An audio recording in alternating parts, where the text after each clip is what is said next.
கண்ணன் கையிலிருந்த அந்த பழைய கடிதங்கள் வெறும் காகிதங்கள் இல்லை.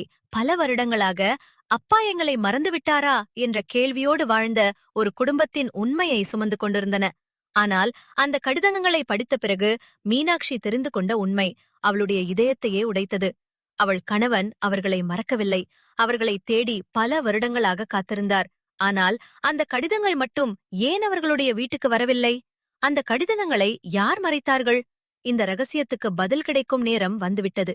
கண்ணன் ஓடிக்கொண்டே வீட்டுக்கு வந்தான். வாசலில் நின்றிருந்த மீனாட்சி மூச்சு வாங்கிக் கொண்டு ஓடிவரும் மகனை பார்த்ததும் பயந்து போனாள். கண்ணா, என்ன ஆச்சுப்பா? ஏன் இப்படி மூச்சு வாங்கிக்கிட்டு ஓடி வர்ற? எங்கே போயிருந்த? உன்னை எங்கெல்லாம் தேடுறதுன்னு தெரியாம நான் பயந்துட்டேன். உன் முகத்தையே பார்த்தா ஏதோ பெரிய விஷயம் நடந்திருக்குன்னு தெரியுது. என்ன நடந்துச்சு கண்ணா? ஏன் இப்படி நடுங்குற? யாராவது உன்னை பயமுறுத்தினாங்களா? இல்ல அந்த பறவையை பின்தொடர்ந்து எங்காவது போயிட்டியா? அம்மா, நான் அந்த பறவையை பின்தொடர்ந்து போனேன். அது நேரா ஊருக்கு வெளியே இருக்கிற பழைய புளிய மரத்துக்கு போச்சு. அந்த மரத்துக்கு கீழே ஒரு கல்லுக்கு பின்னாடி ஒரு பழைய துணிப்பை இருந்துச்சு. அதுக்குள்ள சில கடிதங்கள் இருந்துச்சு. அம்மா, அந்த கடிதத்துல இருக்கிற கையெழுத்து யாருடையதுன்னு தெரியுமா? அது அப்பாவோட கையெழுத்து. மீனாட்சி அந்த வார்த்தையை கேட்டதும் அப்படியே உறைந்து நின்றாள். அவள் கண்ணனிடமிருந்து கடிதத்தை நடுங்கும் கைகளால் வாங்கினாள். முதல் வரியை பார்த்தவுடனே அவளுடைய கண்களில் கண்ணீர் பெருகியது. இது இது அவரோட கையெழுத்துதான் கண்ணா. இத்தனை வருஷமா இந்த கையெழுத்தை நான் பார்க்கவே இல்ல. ஆனா ஒரு மனைவியா நான் என் கணவனுடைய கையெழுத்தை எப்படி மறப்பேன்? அவர் நம்மளை மறந்துட்டாருன்னு நான் எத்தனை இரவு என்னை நானே சமாதானப்படுத்திக்கிட்டேன் தெரியுமா? அவருக்கு நம்ம மேல அன்பு இல்ல, அதனாலதான் திரும்பி வரலன்னு நினைச்சு எத்தனை தடவை அழுதிருக்கேன். ஆனா இப்போ இந்த கடிதம் என்ன சொல்றது? அவர் நம்மள மறக்கவே இல்லைன்னு சொல்றதா? கண்ணா, எனக்கு இந்த கடிதத்தை படிக்கவே பயமா இருக்கு. இத்தனை வருஷமா நான் நம்பிக்கையோட வாழ்ந்த வாழ்க்கையே இப்போ இந்த ஒரு காகிதத்தால மாறப்போகுது போல இருக்கு. மீனாட்சி கண்ணீரை துடைத்துக் கொண்டு கடிதத்தை திறந்தாள். கண்ணனும் அவள் அருகில் அமர்ந்தான். அந்த கடிதத்தில், மீனாட்சி, நான் இங்கே வேலைக்காக வந்ததிலிருந்து உங்களை பற்றி தினமும் நினச்சிக்கிட்டே இருக்கேன். கண்ணன் எப்படி இருக்கான்? அவன் பள்ளிக்கூடத்துக்கு போகிறானா? அவன் என்ன நினச்சிக்கிட்டே இருக்கானா? எனக்கு இங்கே வேலை கிடச்சிருக்கு. சம்பளம் கிடைச்சதும் உங்களுக்கு பணம் அனுப்புகிறேன். நான் சீக்கிரமாக திரும்பி வர முயற்சி செய்கிறேன். கண்ணங்கிட்டே நான் அவனை மறக்கவே இல்லைன்னு சொல்லு. அவனை நல்லா படிக்கவே. நம்ம வாழ்க்கை ஒரு நாள் கண்டிப்பாக நல்லா மாறும். இப்படிக்கு உன் கணவன். கண்ணா, அவர் நம்மள மறக்கல. நான் இத்தனை வருஷம் தவறா நினைச்சிட்டு இருந்திருக்கேன். அவர் பணம் அனுப்ப முயற்சி செய்திருக்கிறார், நம்மளை நினைச்சு கடிதம் எழுதியிருக்கிறார். அப்படின்னா இந்த கடிதம் மட்டும் ஏன் நமக்கு வரல? அவர் அனுப்பிய கடிதம் நம்ம கைக்கு வராம எங்கே போச்சு? யாராவது இதை நம்ம கிட்ட இருந்து மறைச்சிருக்கிறாங்களா? கண்ணா, இதுக்குள்ள ஏதோ பெரிய விஷயம் இருக்கு. நம்ம அப்பா நம்மளை விட்டு போகவில்லை. யாரோ அவருக்கும் நமக்கும் நடுவில் ஒரு சுவரை கட்டி இருக்கிறாங்க. முதல் கடிதம் நம்பிக்கையை கொடுத்தது. ஆனால் இரண்டாவது கடிதம் அந்த நம்பிக்கையே ஒரு அதிர்ச்சியாக மாற்றியது. கண்ணன் அடுத்த கடிதத்தை எடுத்தான். அம்மா, இதுல இன்னொரு கடிதம் இருக்கு. இதையும் படிக்கட்டுமா? படிக்கண்ணா. இப்போ எதுவாக இருந்தாலும் தெரிஞ்சுக்கணும். இத்தனை வருஷம் தெரியாம இருந்த உண்மை இனிமேல் மறைந்து இருக்க கூடாது. மீனாட்சி, நான் உங்களுக்கு தொடர்ந்து கடிதம் அனுப்புகிறேன். பணமும் அனுப்ப முயற்சி செய்கிறேன். ஆனால் ஏதோ ஒரு காரணத்தால் எந்த பதிலும் வரவில்லை. நான் உங்களை நேரில் வந்து பார்க்கணும்னு நினச்சேன். ஆனால் இங்கே ஏற்பட்ட சில பிரச்சனைகளால் உடனே வர முடியவில்லை. நான் மீண்டும் வரும்போது என் கையில் உங்களுக்காக ஒரு நல்ல செய்தி இருக்கும். என்னை நம்பு, நான் உன்னை விட்டு போகவில்லை. கடிதம் முடிந்தது. மீனாட்சி தன் முகத்தை கைகளால் மூடிக்கொண்டு அழ ஆரம்பித்தாள். இத்தனை வருஷமா நான் என்ன நினைச்சிட்டு இருந்தேன் தெரியுமா கண்ணா? உன் அப்பா நம்மளை விட்டுட்டு போயிட்டாருன்னு, அவர் வேறொரு வாழ்க்கை வாழ ஆரம்பிச்சிட்டாருன்னு. நம்மளே நினைக்கவே இல்லைன்னு. ஆனா அவர் ஒவ்வொரு நாளும் நம்மளை நினைச்சிருக்கிறார். நமக்கு கடிதம் எழுதியிருக்கிறார். நம்ம கிட்ட வர முயற்சி செய்திருக்கிறார். அப்படின்னா இந்த கடிதங்கள் இங்கே எப்படி வந்தது? யார் இதை மறைச்சது? அவருக்கும் நமக்கும் நடுவில் யார் இந்த தடையை உருவாக்கினது? கண்ணன் கடிதங்களையெல்லாம் ஒன்றாக பார்த்து கொண்டிருந்தான். அப்போது கடைசி கடிதத்தின் கீழே ஒரு சிறிய வரி அவன் கண்ணில் பட்டது. அம்மா, இங்க பாருங்க. நான் கடிதங்களை ஊர்ல இருக்கும் பழைய கடை வழியா அனுப்புறேன். அது உங்களிடம் சேரும் என்று நம்புறேன்னு எழுதியிருக்காரு. அந்த காலத்துல நம்ம ஊர்ல கடிதங்களை வாங்கி கொடுக்கிற ஒருத்தர் இருந்தாரா? இருந்தார் கண்ணா. நம்ம ஊர்ல அப்போ ராமசாமி அண்ணா என்று ஒருத்தர் இருந்தார். வெளியூரிலிருந்து வர்ற கடிதங்களையெல்லாம் அவர்தான் வாங்கி வீடு வீடாக கொடுப்பார்.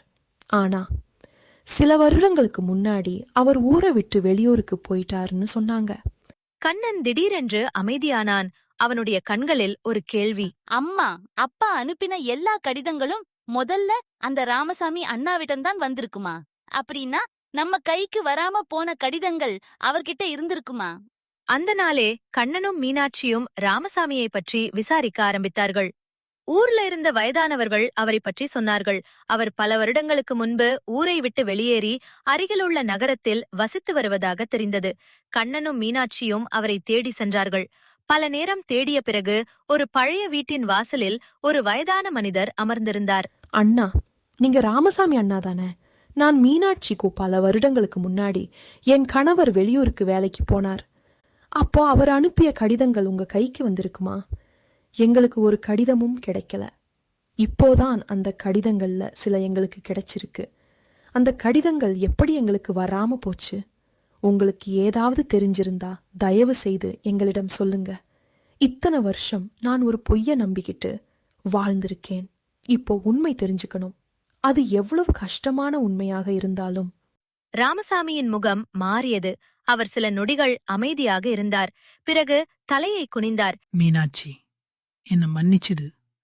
நான் உன் கணவனுடைய கடிதங்களை உன்னிடம் கொடுக்க வேண்டியவன். ஆனா நான் அதை செய்யவில்லை. அந்த நேரத்தில் எனக்கு ஒரு பெரிய தவறு நடந்தது. உன் கணவன் வெளியூர்ல நல்ல சம்பளம் வாங்குறார்னு எனக்கு தெரியும். அவர் உங்களுக்கு பணம் அனுப்புறாருன்னு தெரியும். ஆனா அந்த பணத்துல கொஞ்சத்தை நான் எடுத்துக்கிட்டேன். முதலில் ஒரு தடவை மட்டும் எடுத்தேன். பிறகு அந்த தவறு பெருசாயிடுச்சு. உன் கணவன் அனுப்பிய சில கடிதங்களையும் நான் மறைச்சேன். அவர் உங்களை மறந்துட்டார்னு நீ நினைக்கணும்னு நான் விரும்பினேன். நீங்கள் அவரை தேடாமல் இருந்தால் நான் செய்தது யாருக்கும் தெரியாது என்று நினைத்தேன். ஆனா அந்த ஒரு தவறால் ஒரு குடும்பத்தையே நான் பல வருடங்கள் பிரிச்சிட்டேன். அண்ணா, நீங்க செய்தது பணத்துக்காக நடந்த ஒரு சின்ன தவறு இல்ல. என் கணவர் நம்மள மறந்துட்டாருன்னு நினைச்சு நான் எத்தனை வருஷம் அழுதிருக்கேன் தெரியுமா? என் மகன் தினமும் அப்பா எப்போ வருவாருன்னு கேட்டப்போ நான் என்ன பதில் சொல்லியிருக்கேன் தெரியுமா? அவர் நம்மளை நினைக்கவே இல்லைன்னு நான் அவர் மேல கோபப்பட்டேன். ஆனா உண்மையிலேயே அவர் நம்மளை தேடிக்கிட்டு இருந்திருக்கிறார். நீங்க எங்களுக்கு பணத்தை மட்டும் திருடல, ஒரு குடும்பத்தின் பல வருடங்களையே திருடிட்டீங்க. ராமசாமி தலையை குனிந்தபடி அழுதார். எனக்கு தெரியும் மீனாட்சி, நான் செய்த தவறுக்கு எந்த மன்னிப்பும் போதாது. ஆனா உன் கணவன் இப்போ எங்கே இருக்கார்னு எனக்கு தெரியும். அவர் பல வருடங்களுக்கு முன்னாடி இருந்த இடத்துல இல்ல. அவர் இப்போது ஒரு சிறிய நகரத்துக்கு அருகே இருக்கிறார். அந்த முகவரி எனக்கு தெரியும். நான் அதை மறைக்க மாட்டேன். இத்தனை வருடம் நான் செய்த தவறுக்கு குறைந்தது இதையாவது செய்யணும். நீங்க அவரை தேடி போங்க. ஒருவேளை அவர் இன்னும் உங்களை காத்துக்கிட்டு இருக்கலாம். ராமசாமி ஒரு பழைய காகிதத்தில் முகவரியை எழுதி கொடுத்தார். கண்ணன் அந்த காகிதத்தை இரு கைகளாலும் பிடித்துக் கொண்டான். பல வருடங்களாக புகைப்படத்தில் மட்டுமே பார்த்த அப்பாவை இப்போது நேரில் பார்க்கப் போகிறான் என்ற எண்ணமே அவனுடைய இதயத்தை வேகமாக துடிக்க வைத்தது. அம்மா, நாம உடனே போகலாமா? அப்பா உண்மையிலேயே அங்கே இருந்தா அவர் என்ன பார்த்ததும் என்ன சொல்லுவாரு?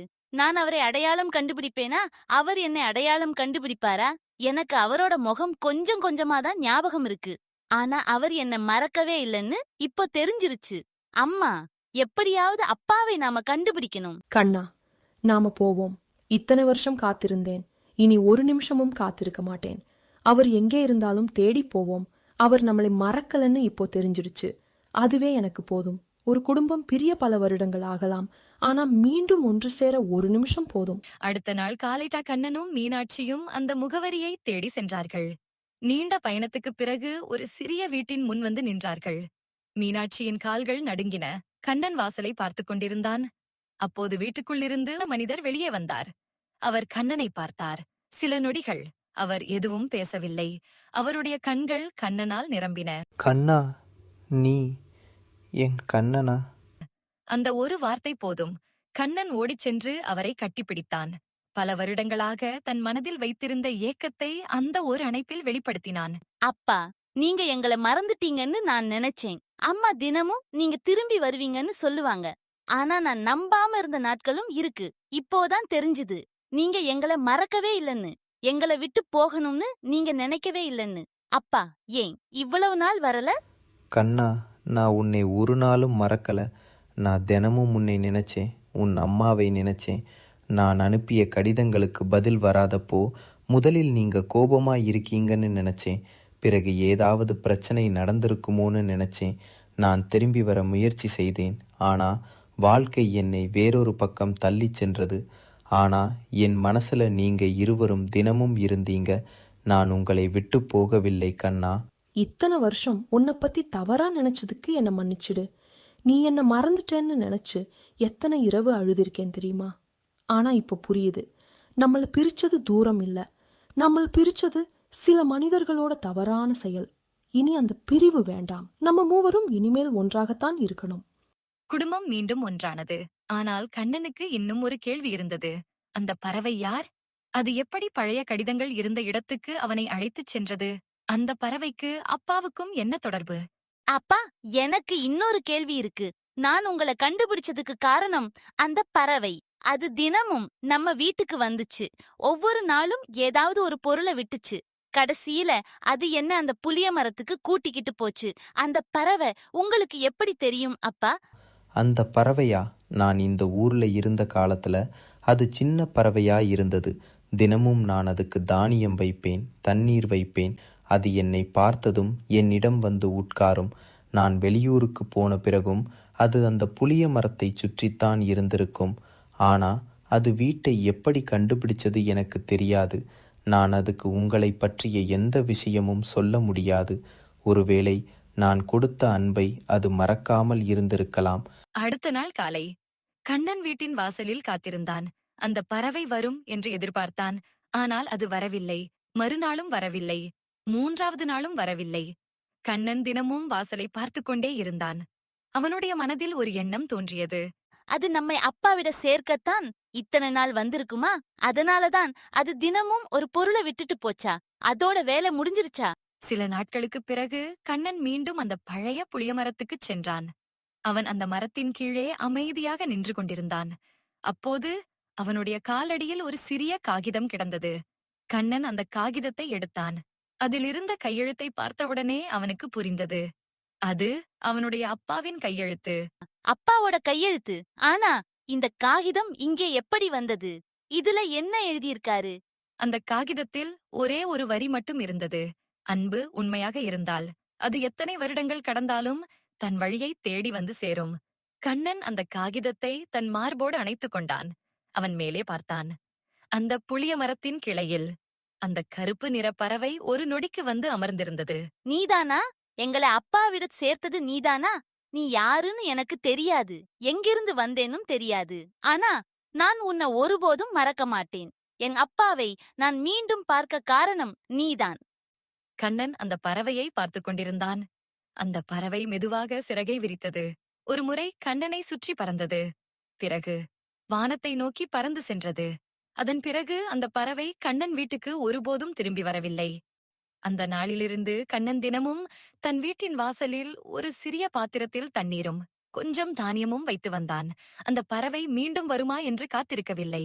அதற்கு நன்றி சொல்லவே அதைச் செய்தான். ஏனென்றால் அந்த பறவை அவனுக்கு வெறும் ஒரு பறவை இல்லை, பல வருடங்களாக பிரிந்திருந்த ஒரு குடும்பத்தை மீண்டும் ஒன்றாக்கிய ஒரு சிறிய தூதன். சில நேரங்களில் நம்முடைய வாழ்க்கையில் பெரிய மாற்றத்தை கொண்டு வருவது பெரிய மனிதர்கள் இல்லை, நாம் கவனிக்காமல் கடந்து செல்லும் ஒரு சிறிய உயிராக கூட இருக்கலாம். அன்பு எங்கே இருக்கிறதோ அது எவ்வளவு தூரம் சென்றாலும் எவ்வளவு வருடங்கள் கடந்தாலும் ஒரு நாள் தன் வழியை தேடி நம்மிடம் திரும்பி வந்து சேரும். உண்மையான அன்பு ஒருபோதும் அழிந்து போகாது. காலம் அதை மறைக்கலாம், தூரம் அதை பிரிக்கலாம். ஆனால் உண்மையான அன்பு மீண்டும் ஒன்று சேரும் வழியை கண்டுபிடித்துவிடும்.